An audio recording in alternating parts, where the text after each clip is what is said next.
Um, well, over the years, I worked, coming out of art school, I worked primarily in drawing and was working with coloring pencils on Mylar for probably about a decade and showing with a commercial gallery in Toronto and doing fairly well at that. And then when I moved to Hamilton in 2005, my work took a big change, and I started doing more performance-based work and sculptural work, which sort of led into textiles and a lot of different stuff that I had sort of been thinking about but hadn't really acted on until I moved here and just got interested in all this other stuff.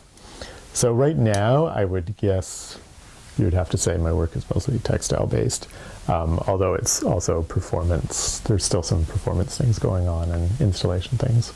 Oh no, the pencil crayons were really just drawing work, and they were primarily they were pretty commercial. I mean, they were somewhat conceptual, but they were mostly geared to a more commercial setting.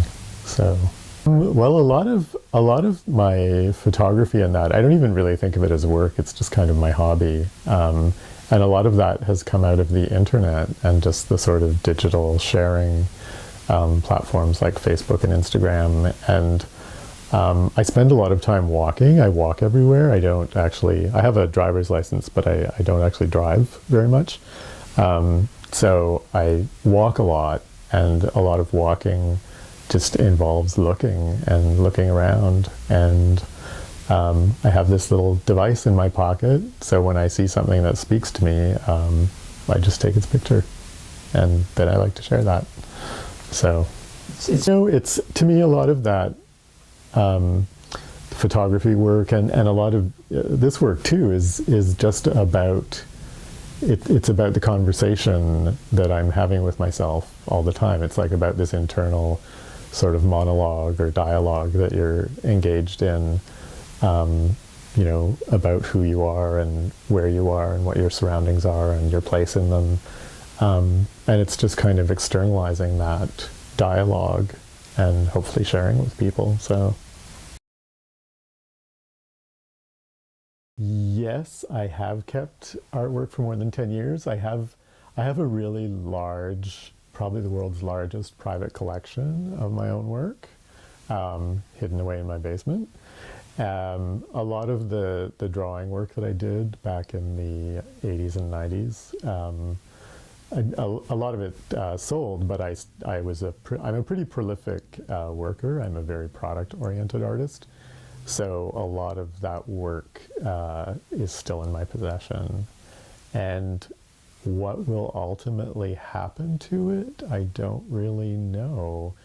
The work that's in my possession tends to get, some of it gets recycled, some of it gets discarded after a while, but artists tend to treat their own work very poorly, so I always figure I need to get it into other people's hands if it's going to have any kind of life beyond me. And I'm sure if it doesn't get into other people's hands, it'll just end up in a dumpster somewhere.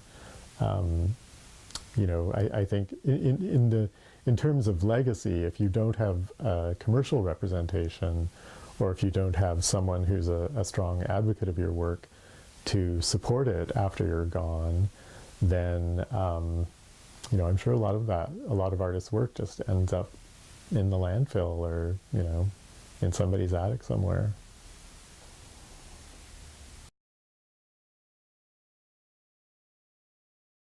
Um, it's pretty hard to formulate your own legacy, I think, and it's hard to know, um, you know, what future generations will be interested in. Um, I would hope that people will just see that I was an interesting, engaged person who, chose these sort of ways to respond to things. Yeah, I don't know. That's a hard question. I have, I mean, I've sold some work. I have a little bit of work in institutions, not enough that I think it would, it would be like a legacy. I hope they make a really great Hollywood movie about my life, and I hope someone, really handsome gets to play me.